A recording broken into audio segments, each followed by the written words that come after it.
Hey everyone, I am Pion and welcome to Pion's Perspective, today with the Dharkwave update for Strife. This is the long version of the video, and since this patch log is very long, this video will probably be very long as well. If you just want to watch a short summary, watch the short version, which is linked on the screen right now or in the description below. So let's get started.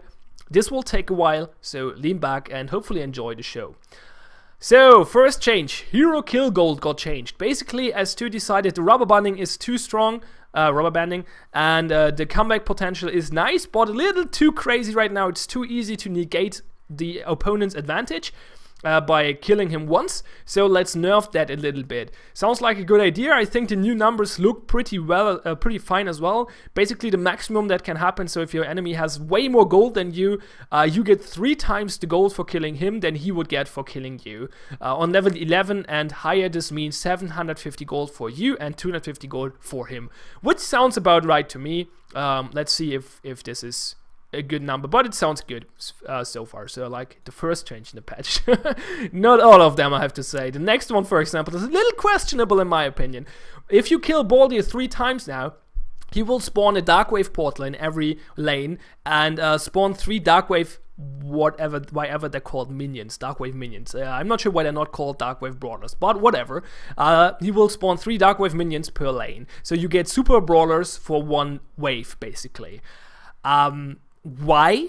There is a reason why generators don't give super brawlers. The reason is that S2 in the early days of Strife at least thought was of the opinion that super brawlers are a dumb concept because they force the defending team to play passive and a defending game in their base, and I agree, and I think that's boring, so I don't like this change at all. However, so far what I've seen, the Dharkwave minions are not very strong and are not doing anything, so they're completely pointless right now. But yeah, still, I don't like the idea of the change, and then making it pointless is another dumb thing, I guess. But we have to see how this plays out. Syndara, Baldir and Kratos are all way stronger now than they were before. They are really strong, especially Syndara is crazy now. Overall, I like that they got buffed. I think a little bit too much, and I don't really like the way they got buffed. I think a good boss should have a lot of health, but not too much damage. Okay, why do I think that's a good idea? Okay, if the boss deals a lot of damage, then it's super high risk to start the boss with the enemy team around, because the boss will deal a lot of damage to you, you will be at low health, they attack you, they wipe you, GG. If the boss has super low health, you can kill him very quickly without the enemy team getting there in time.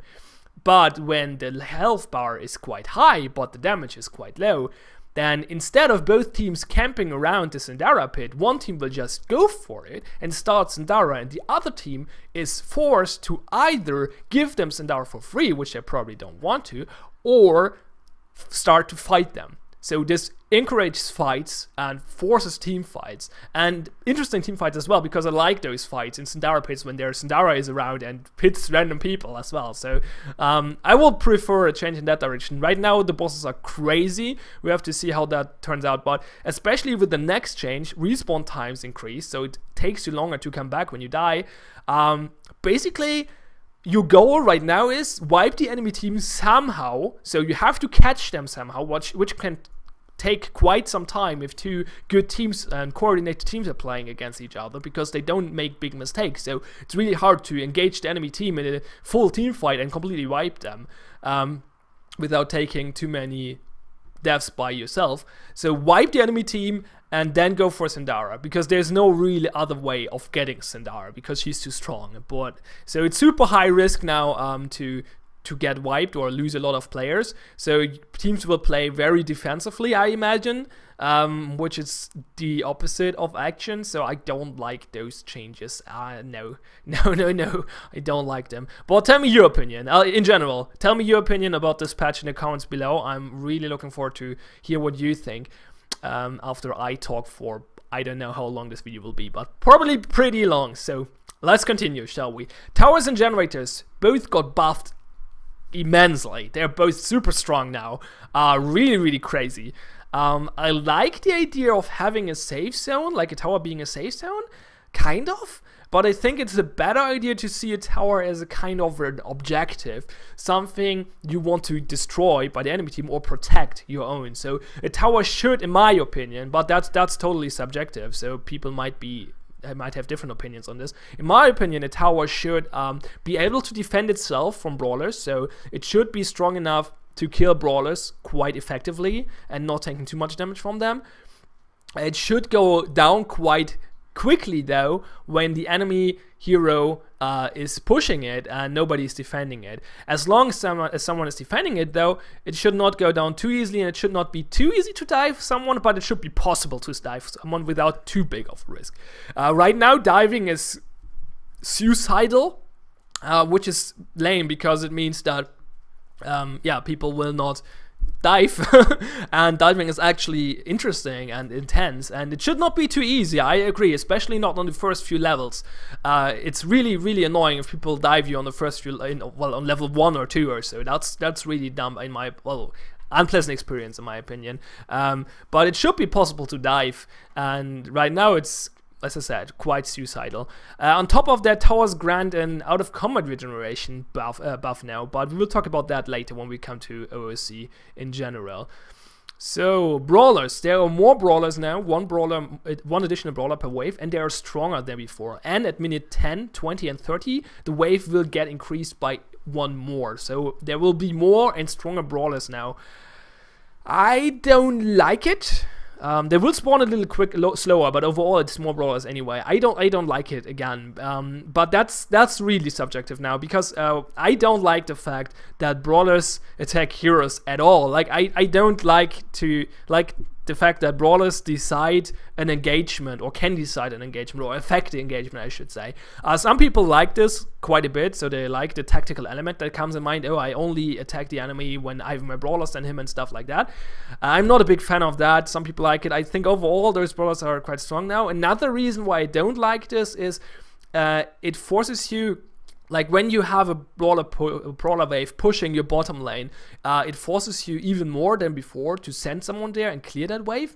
And on top of that, it will be harder for this guy and take longer for this guy to do so, which means teams will be more split up, which forces the rest of the team to play more defensively, and again, that will reduce the amount of team fights, the amount of action, and I'm not too big of a fan. I think split pushing should be an interesting strategy, yes, but just creating a big brawler wave and let that run on his own should be easy to negate. So someone should go there, clear the wave quickly, come back, and fine. In my opinion, that's obviously subjective, but I don't like this change either. So nope. The next change is really weird. Okay, basically, as Stu said, power is scaling in the first few points of power are too important and too strong and give you too much of an edge.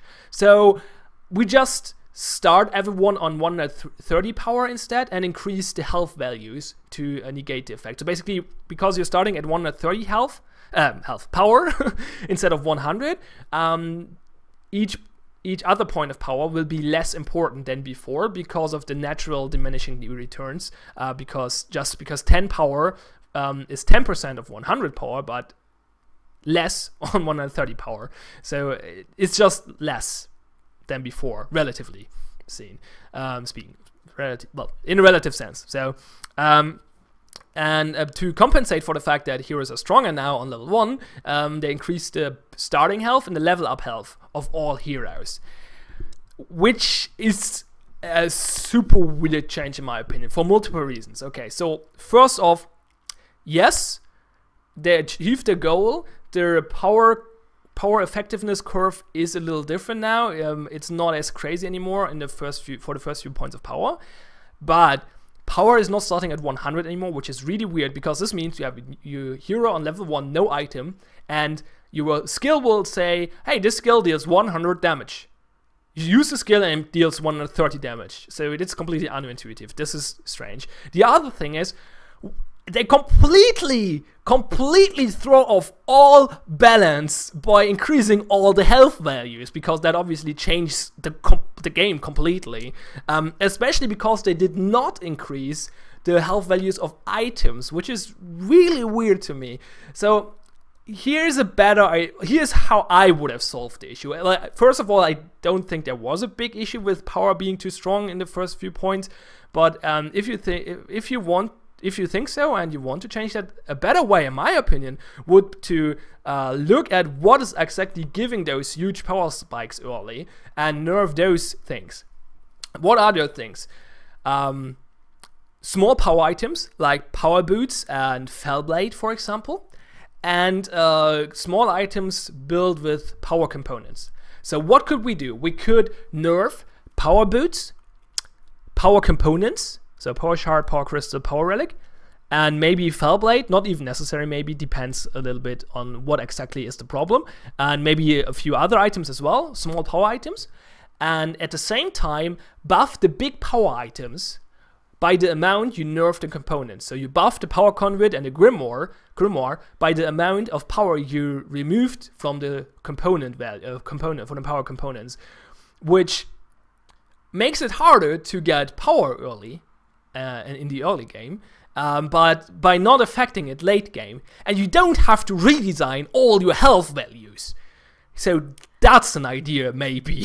I don't know, maybe I'm missing something here, and maybe as to had a great idea behind this, but no, I don't agree with this change at all. Especially because it seems like the numbers are off now. It feels like going tanky is super crazy now. Well, there are some other things that add to that as well. But yeah, I don't know. We will talk a little bit about stats and what to buy now later, because there are more changes to other stats, so we're not doing that now. Base stats, I'm talking about base stats, so power, health, mana regeneration, mana, stuff like that. Okay, so the next change is another really controversial change. Armor and magic armor are transformed now into one stat called resistance. So resistance works as armor or magic armor would. So it blocks a percentage of the damage, but from physic and magical damage, well, from both damage sources. I think in general, magic damage and physical damage don't make a difference at all anymore in this game now. There might be some leftover thingy somewhere, but I think overall we can just call everything damage now because there's only resistance. On top of that, resistance will also reduce crowd control effects. So it's the to-go tank stat. Tanks only need health and resistance now, well, to get tanky, because you get everything from that. You get tankiness and you get CC reduction, and that's all you need, right? Additionally, there's a stat called mitigation now, which is basically flat damage reduction. So it's more effective against someone with a high attack speed, for example, and resistance is better against a burst mage, for example. So again, I don't like this change at all. Reasoning is that it completely simplifies the defensive item choices, like in ridiculous amounts, and it actually simplifies team compositions as well, for example. Like, it's not important anymore to have magic and physical damage in your team. This is a good thing if you're taking a look at matchmaking, because now matchmaking cannot screw up team compositions as hard anymore. But it potentially makes drafting way less interesting for competitive play. So I don't like that. And as I said, it makes item choices for defenses really boring.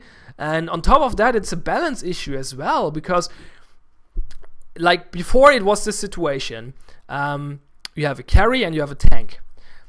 So someone is going for full damage, physical damage, and someone is going for full tankiness. You can do the same with the mage and the tank, but works the same.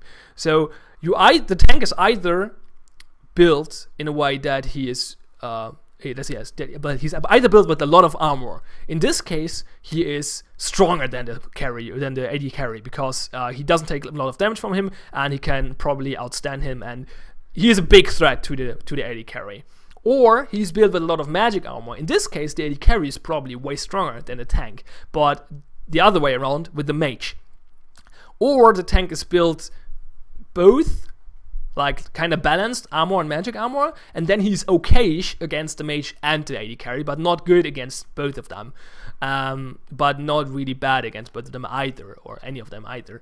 So there were multiple different situations, and balancing is not too big of a deal. Like, nothing has to be spot on balance, because it's a moving thing anyway. It depends on team composition, on situations, and it gives options like the thing like you could say, okay, my goal in this game is ignore the mage, get around the enemy team and just crush the AD carry. So I only go for armor, I don't go for magic armor because I will avoid the mage anyway. Or the other way around, I don't care for the AD carry, someone else will go for the AD carry. I just want to fuck up the mage, so I get a lot of magic armor and go in there. So this is gone. And the other thing is that, what I talked about a minute ago, basically there's only one situation now.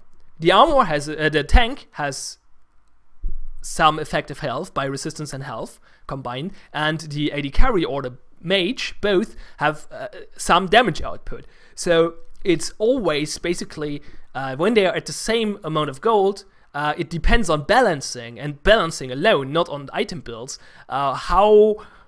which one is stronger than them. So the balancing decides who's stronger, the carry or the tank. The only thing that works a little against that is obviously the difference between mitigation and resistance, but most items just give resistance right now. Mitigations is quite rare from what I've seen so far. So yeah, I don't know. There's one upside to this. The upside is that the tanks have more freedom of choice when it comes to items now, because they I really like this item effect, for example, barrier token. I really like the barrier token effect, but I don't really need magic armor right now. I need armor, so I don't get the barrier token. That was the situation before, and now they can just go for the barrier token anyway, because it gives resistance anyway.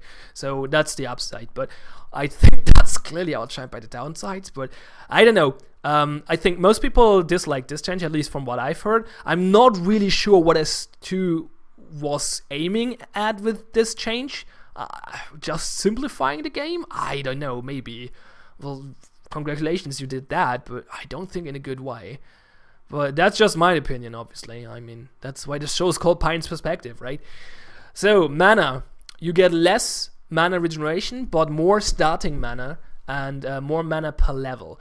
So, this is interesting, because okay, the idea is to put more, as they say in a patchlog, to add more thought to when to use your abilities, mainly in the laning phase. And I agree, it makes laning a little bit more interesting. Actually a good idea, because you have to, like, your spells count more. You just have, it's not like you can spam everything and your regeneration will heal it up again. It's just, you can use those skills X times, make it count. Yeah, so this is way more intense and more interesting, and yeah, I like this change. It's a little weird in other situations, well, from a different perspective though, because for example, it makes buying flat mana less important than before, because now you have more max mana anyway, and buying mana was really bad anyway already, because most heroes could get their rotation off without extra mana. And not running out of mana, and now this is even easier, so buying mana is probably completely useless now, and yeah, so that's a little weird. I don't know, yeah, it's strange. I don't like that fact. It's actually a good time to talk about stats now. So as I said, buying mana, less important. However, the same goes for power and health, because power and health, both the starting values got increased, same as for mana, so all three actually got less important to buy. If all stats get less important to buy, then they're the same again, so that would be okay. So let's take a look at the other stats. Mana regeneration is more important to buy now, because the base mana regeneration is decreased, and well, that's the reason it got decreased, but however, mana regeneration got nerfed, so items that give mana regeneration got nerfed a bit, so it's less efficient again. So mana regeneration is probably around the same. In comparison to the other ones, more important now, I guess. And there's another factor which we talk about later. Out of combat regeneration is only scaling, it's not scaling with max health, max mana anymore. So basically those are a little less important, or you could say mana regeneration and health regeneration are more important for your out of combat regeneration. I think the stat that gets off the best here is health regeneration. That's probably a good idea, because that was the least important stat before. Well, maybe mana. But mana is completely useless now, I'm pretty sure. Health and power, kind of hard to say. where there are mana regeneration seems to be very, very important now, in my opinion. Well, we'll see. So yeah, that is about stats. Yeah, I kind of like the idea behind the mana change. I'm not keen on the effect it has on buying mana now, but yeah. Okay, XP pacing. This is a weird one. Okay, heroes will now reach level 15 a bit later than before. Basically, you need more XP for level 12, 13, 14, and 15. Makes sense if you think about the fact that we have more Brawlers now, which means you get more XP. So increasing XP barriers for your level up is obviously maybe not the worst idea ever, right? However, the devs argued for this change on the Reddit and got reasons why they did it. And the reason was to make the difference, the level difference between heroes in late game more important, more impactful. Like the difference is stronger, which it isn't. If you make the leveling process slower, then the difference between levels and the difference between heroes, so the edge a hero can get, is lower and not bigger. So I'm not sure where we're going with this, but it's not that. But I think overall it's still fine because, as I said, you get more XP, so it should be okay and should get out at around the same result, I guess, as before. Weird nonetheless. Okay, crowd control. This change is super controversial again. Basically, crowd control got nerfed across the board. So there's a general crowd control nerf. Minimum move speed while slowed is increased to 175 from 100. So you cannot, like, there's a cap. You cannot get slower than 175. Before it was 100. So you're quicker now. Your minimum speed is higher than it was before when you're getting slowed. So that's a general nerf. Then there are several nerfs to CC abilities, which we will see later. Quite strong ones, actually, which is interesting. And it's easier to get passive CC reduction because of resistance now. The new stat, which gives damage reduction and CC reduction. So CC overall is less important now, or weaker, just weaker. There will be less CC now. It will be less effective to buy it. It will be less effective to skill it. Heroes which totally rely on CC will be will be weaker overall. It will be easier for tanks to survive for multiple reasons. Because as we said earlier, we have resistance now, so it's easier for the tank to build just tanky against the whole team. He doesn't care. And on top of that, you cannot even get stun locked anymore. Tanks normally have the skill of playing a tank and surviving is that you have to predict the damage that comes in. So you have your health bar, it's going down, and you have to say, okay, I can survive a few more seconds. Okay, now I have to get out. So that's the one skill. The other skill is to realize how long will you take to get out, and that's heavily depending on the CC skills of your enemies. So if they stun lock you, you're not getting out. So you have to predict. You have to calculate that in and get out earlier, maybe. And now, yeah, nobody will stop you anymore because CC reduction and CC nerfs everywhere. So tanks just go where they please and get out of the fight whenever they want, will get at the carries whenever they want. This seems like a tank meta now. I'm not sure how it actually plays out. I only played one game and saw a few and heard a few opinions of some people, but it seems like tanks are the shit now, and I don't like that at all. So I'm not keen on this. I would say that there was a problem with CC before, not a big one, not anymore. There was a big one a few months ago, but it got better. The thing is that CC, the really long duration CC locks, like the heavy CCs, like Hexbane, for example. Yeah, those are the skills that are annoying because it's frustrating. If you're getting hexed for 3 seconds, that's just frustrating. You can't do anything. It's annoying as frick, and it's just not fun, in my opinion, at least. And you can argue for the same in lesser degree for getting slowed down to 100 move speed, because then you cannot get, like, at least when you're playing a melee hero, that's really annoying as well because you're not doing much when you're that slow. So That's a problem, but it doesn't seem like those problems are actually targeted here, because especially if you take a look later at the CC abilities that got nerfed, Hexbane didn't. Hexbane did not get touched this patch, so yeah, I'm not sure. And this mainly nerfs slows, well, CCs as well, stuns as well, obviously, and Hexbane gets nerfed thanks to the CC reduction and stuff. But I'm not sure if I like this.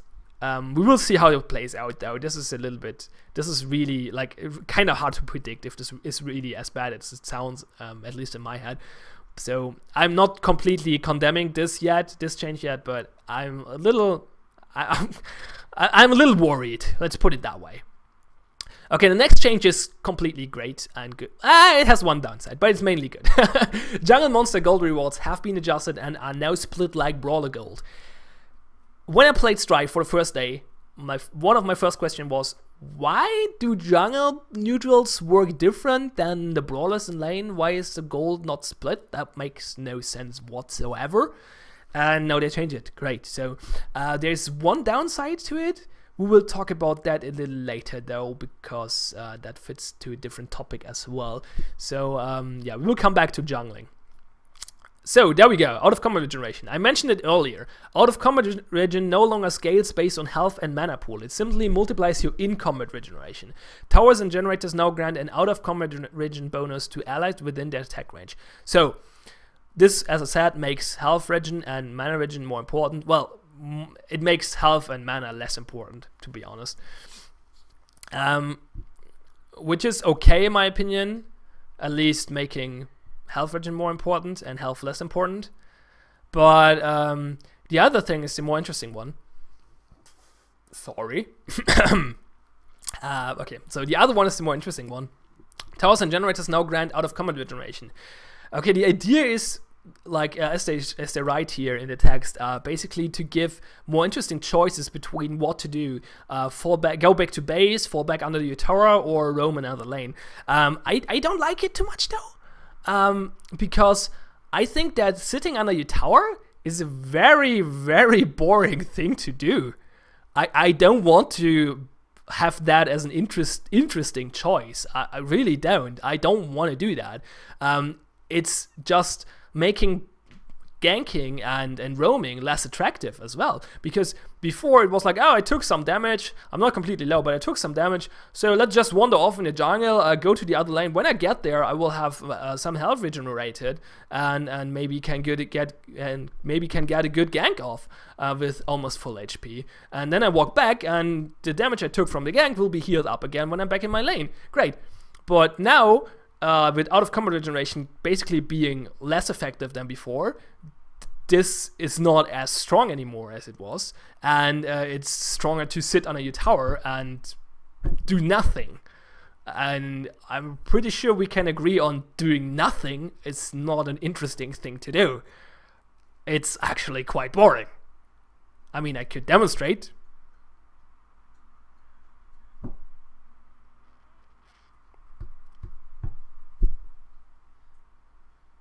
Yeah, it's pretty boring, I think. So, no, I don't like this change at all. Stat pop-ups. There are pop-ups now which show you when a primary stat got increased thanks to levelable items. It's an interesting idea. Yeah, it's probably cool. I like it, but it's nothing big. The next thing is probably one of the best things in the patch. Couriers are not fucking stupid anymore. They deliver the items. Thanks. I like how they put it. We had a talk with our little item carriers about needing to try a bit harder when delivering to a player in motion. Yes, you had to do a good thing. You had this talk. Oh, thanks. Great change. That was annoying as frick. Okay. Game startup time got reduced a bit, which is probably good. It was quite long before, so I like that. Gems. People complained that that things are too expensive, so they did multiple things. One of those things is you now get 1 gem per game. When you play a game, you get 1 gem as a reward. Another thing is that you get 25% more gems than before when you purchase gems, so the gem packs got bigger, so more gems for your bucks. There's a new pack as well, a $3 pack. So buying gems is a little cheaper now, basically. And there's another thing which we'll talk about later, which is more important than this, I guess. But the 1 gem per game is a nice idea. I kind of like it. Okay, new heroes. Midnight. He seems to be, a lot of people like him a lot. I did not play any of the new heroes yet, but they look fairly interesting. Midnight seems to be like a bruiser, tanky thing, with some mobility and stuff, so he's quite cool. Flag is this gamer girl with a big gun, which is a little interesting concept. She has pretty cool skills though, I think. And oh yeah, she has this really weird passive. Well, not yeah, it's a passive, a weapon upgrade. Well, it's an active. Like it does a different thing on every level. It's just really interesting. Like the weapon she has, her weapon gets better every time you level this, but it gets better in a different way. On level 1, it gives you a shield, and 2, it gives you what does it do? Oh yeah, bonus damage the farther away you are from the enemy. The third level gives you vision around you, and the 4th one is an active now. No, the 4th one is not an active. So all of them are passive. Sorry, I was wrong about that. It gives you ricochet rounds, so basically you hit 2 targets. An ultimate is the EMP cannon, target direction to launch an EMP missile upon reactivating your contacting enemy. The EMP explodes, slowing nearby enemies and lowering downward for several seconds. The closer an enemy is to explosion, the larger the slow and the armor reaction. Yeah, people like her quite a bit, so she has an interesting skill set. Trace is the 3rd one. She's kind of an AD carry hunter thingy. I'm not sure. I guess she's meant to be an AD carry. She's a little weird, especially because their ultimate is a passive. This is can you get more less satisfying? Can you get less satisfying? That's what I tried to say. Can you get less satisfying with an ultimate than it being a passive, and then it being a shield? This is basically Dragon Shield, by the way. Dragon Shield is back. It's an ultimate, so yeah, okay. In honor of the Dragon Shield, it's an ultimate now, okay. But for an ultimate, this is super boring. I don't like this at all. The E skill is really interesting though. Shadow's Dog. Activate to gain a burst of speed and bonus damage on your next basic attack. Reactivate to return to your cast location. This is really interesting. You can make really cool plays with this. It's basically a little similar to Razor, to the Razor active. Not quite, but similar. So, new pet, Fiki. If you're German, this name is... it's basically... Fuck in German is Ficken. And Fiki is... Yeah, he's called Fucky, basically. He's a monkey. This is the baby form, by the way. This is not the regular form. I think the regular form looks really weird. The baby form is quite cute, and the big form is quite cool, though. He's good at jungling, I think. Well, that's at least what he's meant to be, I think. Well, part of what he's meant to be. His passive, reduce incoming creep damage, obviously good for jungling. Can be good in the new lanes as well, though, because the brawlers are quite deadly now. So the passive active is when your hero is below 75% HP, Fiki will heal you. I cannot say this name with a straight face, it's ridiculous. Fiki will heal you by a small amount. And the active is a taunt. Target an enemy unit to have Fiki leap to them and taunt all nearby units. Fiki taunts units for 15 seconds. 54 seconds, cool. I don't think this affects heroes though, that would be crazy. 15-second taunt on a hero, yay. On all heroes around, no. It only affects creeps and brawlers, I think. Obviously quite good for jungling. The weird thing about this is all those skills are good for jungling, yes, but they're not synergizing with each other. Actually, the passive and the active are totally controversial. Like, the passive is only good when you're actually taking damage. The active is preventing taking damage though by taunting the enemies. So I don't know. It still works if both skills are strong enough to negate the fact that they're not synergizing. But it's a little weird anyway. But when we're here, let's talk a bit about jungle. By the way, there's a luster buff as well, so that's interesting for jungle as well. There are multiple changes in this patch which benefit jungling. First, the gold split from the jungle creeps, obviously, then the new pet, then the luster buff. All of them good for jungling. Making towers stronger, good for jungling, because now it's easier to hold the 1v2 lane. Just realized that. That's actually quite a big deal. We might be at the point now where jungling is actually viable, And I fear we are at the point where jungling might become necessary and become the just flat superior strategy. And I really hope that's not gonna happen, because not having a dedicated jungler was one of the unique things in Strife. You don't have a dedicated jungler, and B, it gives the lane 2 duo lanes. That's a personal thing, but I really hate solo lanes. So I really like the fact that there is no jungler, or was no jungler so far, because it means I can play duo lane all day long and don't have to learn a solo lane when I can just ignore one role in the team. I don't care. I can play all the other lane roles and don't have to learn any solo lane shit, because I really hate solo lane. That's obviously totally subjective and stuff, but I really don't. But I don't think that's like, I mean, it totally changed the game. It would completely change the game when we have a jungle meta now, and I'm not sure if that's a good thing, to be honest. We will talk about changing the game or not at the end of the episode again, but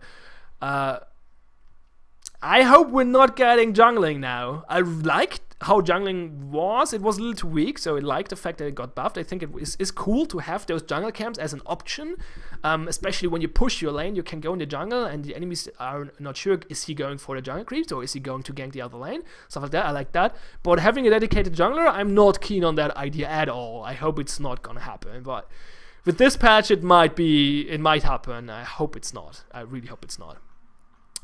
Okay. Bunch of balance changes, and this is really, really weird for me, especially because a lot of them are really minor.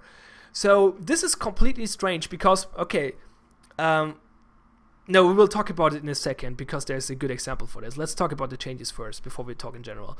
So Ace has probably the strongest change. He got nerfed a lot. Avalanche got nerfed, Frostbite got nerfed. Ace in the whole damage got nerfed, however, it has another effect now. It has a kill percentage. So on level 1, if your enemy is below 18% HP, it doesn't matter how many HP that actually is, he's dead. Just dead. And that's pretty crazy if you're targeting a tank with that. Because on level 3, it's 26%. When a tank is at 26% HP, he normally is still in a pretty good spot and thinks, oh yeah, okay, it's time to turn around now and leave the team fight. But not when Ace is around, because dead. And that sounds a little crazy to me. I'm not sure if I like this. I don't know. It's strange. I mean, on the other hand, it makes it more interesting to play a tank because you have to keep that in mind. Oh, the enemies have an Ace, I have to be careful, but I'm not sure if that's a fun mechanic. I don't know. I'm not completely keen on this yet, but the other skills are quite heavy nerfs, and I'm not a fan of that because that's really weird, because for the last 10 patches or so, we got a small Ace buff every other patch, or every patch basically, and it was oh yeah, okay, Ace was really weak in the beginning, and well, not in the beginning, but at some point, and then they decided to buff it and buff it again and buff it again, always a little bit, and they said every time, hey, it's good that you buffed Ace because he's still weak, but be careful about that. Don't overdo it. He might get a pub stomping here because he's the best snowballing or best scaling hero in the game, so he's snowballing quite well, which makes him a pub stomper. So let's be careful about that. And now, after they got they just say, oh fuck it, nerf him to the ground. I don't know. It's strange. I mean, it's not nerfed to the ground. He's not completely useless, but especially with the new ultimate. But it's a pretty heavy nerf. So I'm not sure what the idea behind this was. This is super strange to me. I cannot follow that thought process at all. Bandito got buffed, which is good because he was way too weak. Token Toss has no target cast ability rather than a skill shot. I mean, it makes it easier to use, and it's a buff, but I'm not sure. Was it that hard to hit? I never played Bandito, so I cannot really judge on that, but I don't know. Maybe it was a little well, annoying to hit or something. And so I decided to just make it a target skill. Okay, this is one of the CC nerfs. As mentioned earlier, Psychic Charge got nerfed a little bit, not by much, but a little bit. The really heavy nerf on the tether shot. This is crazy, actually. Like, everything is nerfed by a lot on a tether shot. I don't know. This is crazy. I mean, tether shot was strong, yes, but I don't know. Was it necessary to nerf it that hard? I don't know. Bow, yeah, stun nerf, obviously. Tranquility Totem buff, and Bull Rush is cheaper now. Oh, that's another theme in the hero changes. A lot of ultimates and stuff got cheaper mana-wise, which is interesting because max mana got increased, if you remember, a few minutes ago. So, yeah, it's even less important to buy mana. I think nobody will buy max mana now. I mean, almost nobody did before this patch, so why would they now? Gokong, more damage on Rabbit Vault, and Monkey Multiplier got changed from 20-30-40 to 25-30-35% damage. So basically, it got less extreme and more Medicore, and the difference between the levels is less. Which is interesting again, because if you remember, I mentioned earlier that S2 stated on Reddit that they wanted to make levels to be more of to make more of a difference, have more impact. The level difference have more impact, and yeah, you're not doing that by making the skills differentiate less between the levels. That's the opposite. Not sure what the thoughts behind this. There are no comments on those changes either, so I can only guess, and I cannot because I cannot follow this at all. I have no idea what this is supposed to do. Feast and Wounds lifesteal amount changed. It's a change like that again. We have multiples of those actually. So stronger on level 1, weaker on level 3 and 4. Aya got nerfed, which is probably a good idea because she was overpowered as frick. Tinder, the Stonebox Shield attack speed buff changed from 20, 30, 40, 50 to 20, 25, 30, 35. So nerfed the amount, but duration increased from 6 seconds to 8 seconds. Overall, I think this is a nerf, which is, I don't think, a good idea because Tinder was never one of, well, she was good, but maybe it's okay to nerf her. But I think this is a nerf overall, probably not too crazy one, because in a lot of situations you don't use the 6 seconds of shield anyway, or of attack speed buff, and sometimes the shield gets destroyed before the full duration is there, and so the attack speed just ends as well. So increasing the duration is not that important, or not that good, but reducing the attack speed buff by quite a bit. I mean, that's from 50 to 35 on level 4, which is crazy lot, is obviously quite a nerf. So I think overall this is a nerf. Then we get Minerva, Impending Sting mana cost reduced. Then we get Ray, the Shock Field stun duration got reduced by, I think, 1/10 of a second for level, yeah, for level 3 and 4, and not at 1 and 2. So this is a minor CC change for the Ray. Different mana cost reduced. Then Rook, Hide and Seek damage reduced. Yeah, okay. Shank, Ground Pound impact radius increased, and Manacle cooldown increased. So Shank nerf, basically. But it's a little easier to hit the Manacle now. Not sure why we're nerfing Shank. At least the Manacle. The Ground Pound got buffed, obviously, but not sure why we're nerfing the Manacle. I mean, the cooldown was fairly low, so might make sense. And now we have this change where I wanted to talk about the changes in this patch, in the order balance changes on heroes overall. This line is so freaking random. Piercing shot damage crit lowered to 130% from 135. Okay, let's imagine you're the S2, you're the guy at S2 who's balancing this patch, or designing this patch and thinking about balancing. And you're in this situation. Okay, in the current meta, in the current state of the game, Vermilion is a little too strong. I think it's his piercing shot. The crits are dealing a little too much damage. I think that's the problem. I think I should reduce that a little bit. Okay, 5% sounds probably fine. But at the same time, you're designing this big patch, which touches almost every mechanic in the game in a big way, changes everything, throws obviously off every balance we had so far. So everything will change completely, and it's so many factors that it's impossible for a human being to predict what the implications of those changes are overall. So there's no way you can predict exactly how the balance will be after this patch. But someone decided, I'm pretty sure after all those changes, the crit is still a little too high and we should reduce it by 5%. Are you kidding me? And most of those balance changes are very minor and are like, yeah, this could be a good idea. Let's change this a little, especially for items as well. There's let's push this a little bit in this direction. But why are you not waiting for the big patch, which throws off everything anyway?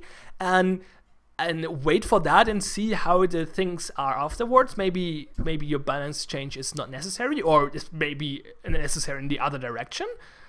I don't know. I don't understand why there are so many. A lot of those lines are like, oh yeah, let's just change things for changing things. Like this line, for example.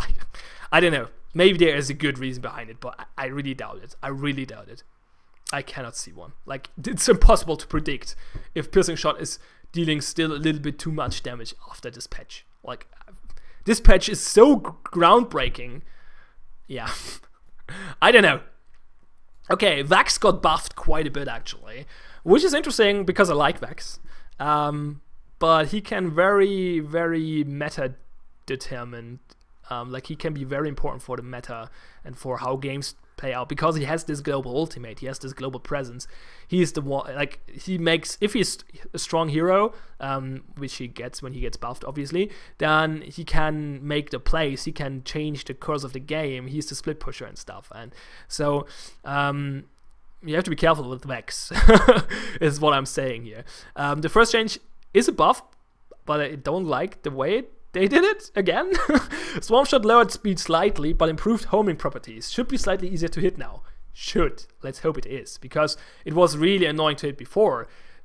A, because the projectiles were pretty slow traveling, and B, because the homing was hurting more than it was helping most of the time, because it's really homing really weird, especially when there are two enemies in a line and you're trying to hit the one behind the other one, because then the homing will target the first one, which is annoying. I would have preferred to see the projectile speed be getting increased and the homing completely turned off. I would have preferred that, but if it's easier to hit now, then that's always good, I guess. So yeah, anti-meta shield duration got increased to 3 seconds from 2 seconds. That's pretty good, because the shield is super strong, actually. If you take a look at the stats, the shield is very, very strong, has really high shield values, but it only lasts for 2 seconds, or did only last for 2 seconds. Now 3 seconds, which is obviously 50% more, so this is quite a big deal, especially because it gives CC reduction as well. So this is quite a big buff, I think. And the orbital drop mana costs got reduced, which is a buff, obviously, and the cooldown got reduced as well, which is a huge buff, actually, especially because it got 25 seconds on the first level, 20 seconds on the second, and 15 on the third level. So that's a huge, huge buff for Vex, I think. So we'll see him more often, I guess. Saku, the mending pod got basically weaker, but more spammable. So you will have a lot of mending pods now instead of one strong one. This has multiple effects. So one thing is that Saku can play a little bit more, but it doesn't have to play super safe with his mending pods, which was quite boring, I think. You basically have to go quite far back in lane to set the mending pod down at your tower, so the enemies cannot kill it easily. Now it's less of a risk because they get ready quicker, I think. Yeah, the ready time got reduced significantly, the cooldown got reduced significantly. They're easier to kill now with one attack, but they're immune to abilities, which is good, because they weren't before. That was annoying. But you can spam them. They're weak now, but you can spam them, which is more fun for Saku. The downside is that it's a little less interesting because it's less rewarding, so you will not take risks for it to kill those mending pods, because the effect is not that noticeable because they're so weak and now and basically unimportant. So that's the downside. But I think it's more important to make the skill use fun for Saku. Then make it fun to counterplay it. So I approve of this change. Death Embrace mana cost got reduced, Sticky Trap range got increased, and Death's Embrace range got increased. So buffs to Zaku overall, which is probably a good idea because I think he was pretty underpowered as well. Okay, let's get to items. Obviously all defensive items have been converted to mitigation and resistance. Then mana regeneration, as I mentioned earlier, has got nerfed. Like the tier 1 and tier 2 component got nerfed, so you get less mana regeneration now from those. Oh, actually they reduced the cost as well. They just made him smaller. Oh, interesting. I didn't notice this earlier. Oh, that means they're not less effective. They're just smaller, which actually makes them more effective. Not really, but it makes items build with mana regeneration more effective because they're cheaper now. Because the components are always the thing that makes your item. The more components you in your item, the less gold efficient it is, basically. Because the recipes are way more gold efficient than components are. So having cheaper components makes the item more efficient. So having mana regeneration now is actually strong. So mana regeneration is probably the stat to go in this patch. Totally. Really strong status now. Because you have less mana regeneration from the start of now. It's more important for you out of combat regeneration, and it's better now. It's just better. So yeah, mana regeneration, buy it. Lifesteal across all items has been reduced by 20%. I was not aware of the fact that we have a lifesteal problem, but to be honest, I was not playing Strife a lot in the last few weeks or months, like since the last few patches. So there might have been an issue with that, or maybe they figured out that with the new patch and all the changes, lifesteal is an issue now, or they just decided lifesteal is boring, we should not make it too strong. I don't know. So at least lifesteal is weaker now than before. Crushing Mace, self-damage bonus enchant reduced. So Crushing Mace enchant a little nerfed. Frost Prism actually quite a big nerf for ranged heroes. Ranged attacker slow is half as effective, and the slow reduction got changed to 2 seconds from 2.5 overall. So Frost Prism is way weaker than before now, which is interesting. I mean, Frost Prism was pretty strong, but I mean, it makes sense to make it less effective on ranged heroes because now it's basically more viable on melees. So yeah, Giant's Visage, base health power conversion lowered from 1.0 to 0.85. I think this is in here because the base health values got increased, so they changed the conversion ratio for the Giant Visage. Kind of makes sense. And the same goes for the enchant, obviously. Then we have the Oracle String Cat, just got +5 resistance to buff it a little bit, I guess. The Reaper Scythe got changed completely. Overall, this is a nerf. The charges got reduced from 10 to 5. Or from 15 to 7 with the enchant. And you will lose a charge now when you're dying. The charge will obviously give more stats now, but overall, when it's fully charged, it's still less stats than before. But you reach it quicker, obviously, so that's a plus. But overall, this is a nerf for the Reaper Scythe, I think. I personally like it. Reaper Scythe was pretty strong, and I don't like those items at all, like those kinds of items. I really don't like them. If I would design a MOBA, I would never have an item like this in there. Same goes for Giant's Visage, by the way, for other reasons though. But I don't like those items, these kind of items at all. But that's subjective, obviously. So yeah, we got a Reaper Scythe nerf. Rune Boots got nerfed. I imagine not because the wear is too strong. I imagine this is because of the new patch again. Because, yeah, it's a little harder to get regeneration right now. Well, yeah, because your out of combat regeneration is weaker now, so Rune Boots will be very strong. So they just nerfed him a little bit.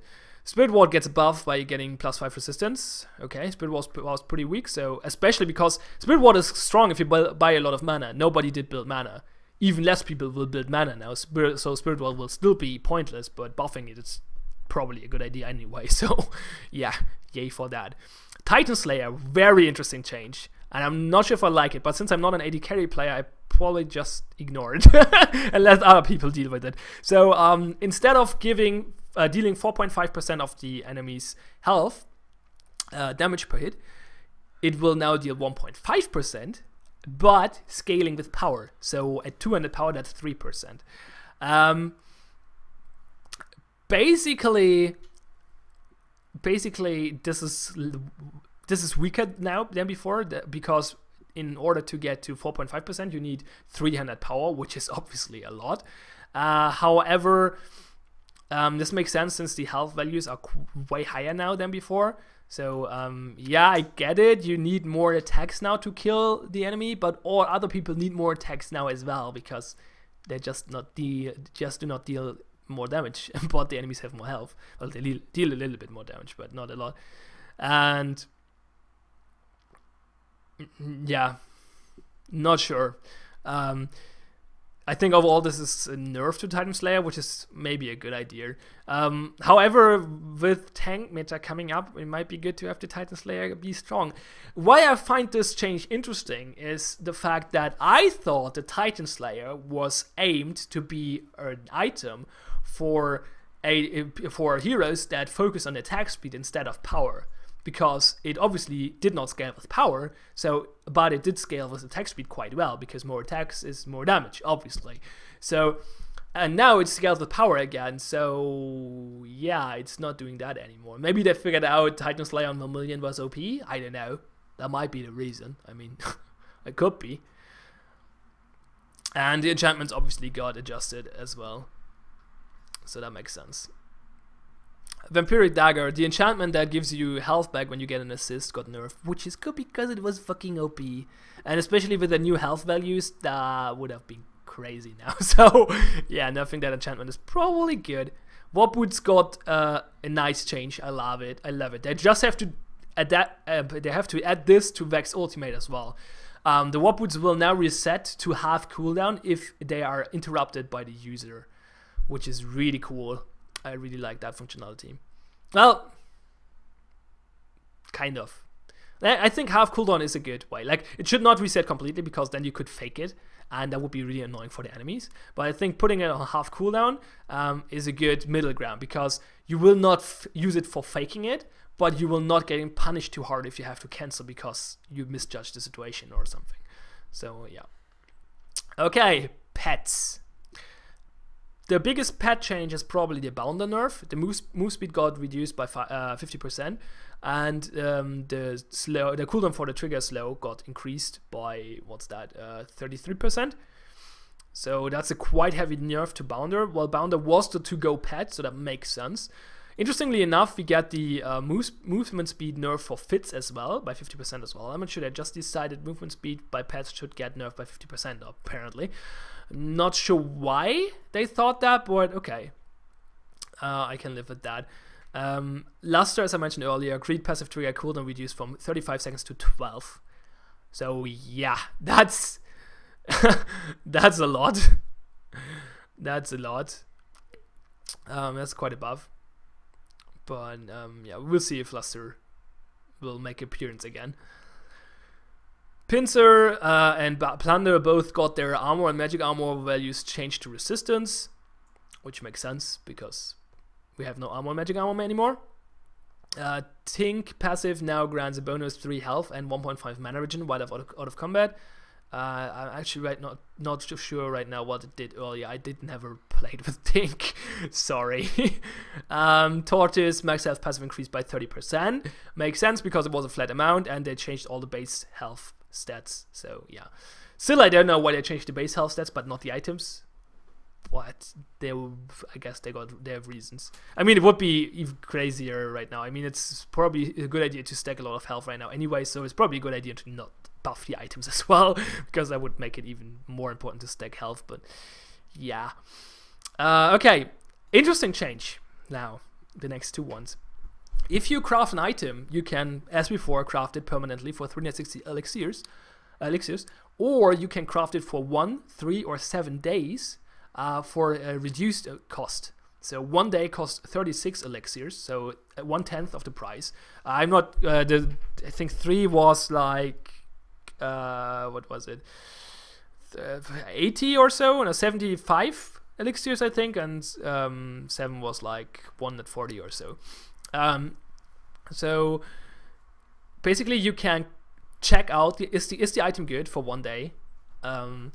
Is the crafted item I just had in mind, try it out, see if it works, and if so you can craft it, and if not then you screw it and get another item. That's a really cool change. I love it. It's really, really good. Really, really cool idea.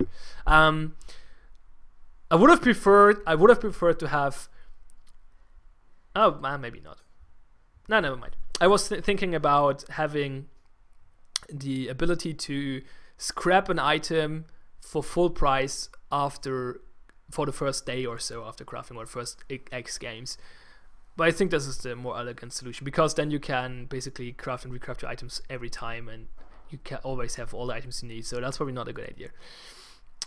Similar to that, you can rent skins and dice for 1 game now. Not 1 day, 1 game for a 10th of the price as well. So you can buy it for a 10th of the price, check out how does it look in game, and if you decide you like it, you can buy it afterwards, and you will get it for you will get half the price you paid for the rent, put towards your purchase of the skin. So if the skin costs 100 gems or the die, then you pay 10 for the rent. And if you want to make it, you buy it afterwards, you pay 95 to buy it.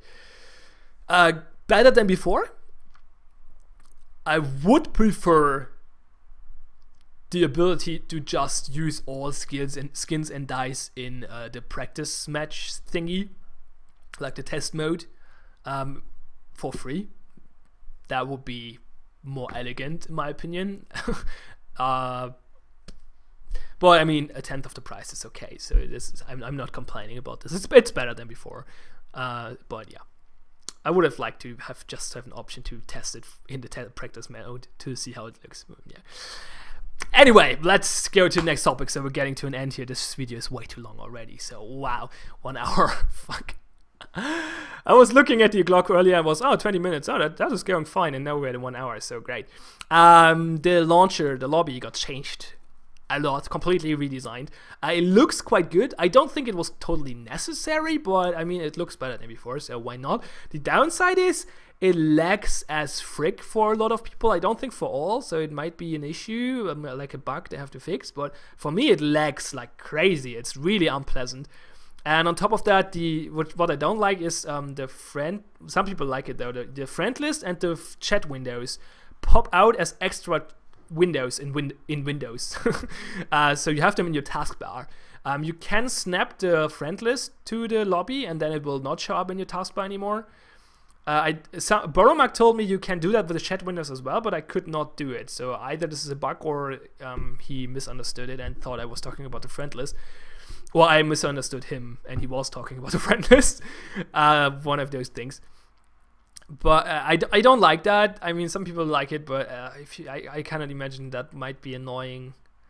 I would prefer to just have it in the lobby again, but I don't know, that's personal preference.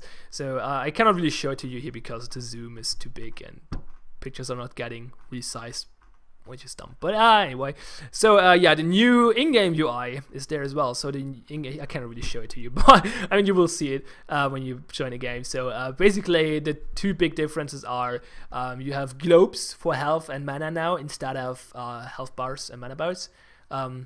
On the bottom of the screen, over your hero, obviously over your head, there's still the bar, but on the bottom of the screen there are 2 big globes, Diablo style. Some people like it, some don't. I'm not a big fan, but I don't care too much for it. You can, by the way, turn back the old in-game layout. If you go to the option menu and interface, you can check mark, get me back the legacy interface. So if you like that more, you can get that back. The other change is that you have your XP bar pretty big on the bottom now. I like that. It's easier to see now. And but you could not see it at all before. Just had this little circle on your level. And the third big thing, probably the biggest thing, is you have a scoreboard now. If you press tab, you have a scoreboard, like in other MOBAs, which shows kills and assists and GPM and stuff. I don't think it shows deaths. I'm pretty sure it doesn't show deaths. That would be horrible. That would be a horrible thing. Yeah, I like the scoreboard, but I was happy with the... No, actually, no, the scoreboard is good. I really like the scoreboard. It's good that it's there. I like it. Okay, last but not least, we got a bunch of skins. Especially the Aegon Ray skin is pretty cool because it's a Ghostbuster Ray, basically. It's pretty good. And 1 bug fix for a shop bug. And finally, the hero pages, the hero pages for the new heroes got added to the website. So, yay. About time. I wonder if you updated your item text already, because they were not for the last few months. But yeah. Not sure why they're not working on the same database and just generating those sites, but not questioning S2's tech team. So, enough of that. So, overall, I'm really skeptical, to be honest. I mean, I have to test the patch a little bit more to really come to a conclusion, but what I see so far and what my theory crafting told me is that I don't like this patch, don't like where this is going. I'm not sure why we didn't need that big of a patch anyway. I mean, you could argue, yeah, Strife was not doing very well, but I don't think that the game mechanics were the issue. I don't think that the game mechanics were the reason why people were not sticking to the game, or were not coming to the game in the first place. I think there were other reasons more important, and I don't think I liked Strife how it was. I liked the game. I like how it was, and I think a lot of people did. And I mean, there are people now that say, yeah, the new patch is great, but I think a lot of people will dislike it because it changed the game quite a bit, especially if it will bring jungling now, which I really hope it will not, as I said earlier. Then this will change the game completely, and I really liked Strife how it was. And the fact that we got 3 new heroes again is worrying to me as well, because I mean, a lot of people like the fact that we have a lot of heroes, but I really liked the design choice in the beginning to not have too many heroes. It's 30 now. 30 is okay. Don't get me wrong. 30 heroes is a good number. I actually really like 30. 30 is great. But if we're getting 3 now, and we're still in open beta, we will get more heroes, and quite a lot of them. Like, we will easily go over 50 in not too long of a time, I imagine. If so, I don't know. I don't like that. Some people like that, like it, but I'm really not. I'm really a fan of a small hero pool. So yeah, I don't know why we needed all those changes, especially because I think most of the changes are very questionable. A lot of changes seem to be just like there to change something, like, as I said, the magic armor thingy. There's no explanation why they did it. It just is there to change something, or I don't know, maybe they have a reason and didn't tell us, but I don't know, it's weird to say the least. So I'm not too happy about it, but as I said, this patch is controversial. A lot of people like it a lot of people hate it to death, so this might be a good thing or a bad thing. Things are moving though, and that's probably a good thing overall. So that was a long video, but it was a long patch log, and there was a lot to talk about. I mean, most of those changes, except for some of the balance changes, were super drastical and had to be talked about. Like, there was nothing I could just skip. Oh, that's not important. So I don't know. Yeah, let's not make it any longer and drag it out here. So let's just end it. As always, thanks a lot for watching. I really appreciate it. Have fun and see you next time.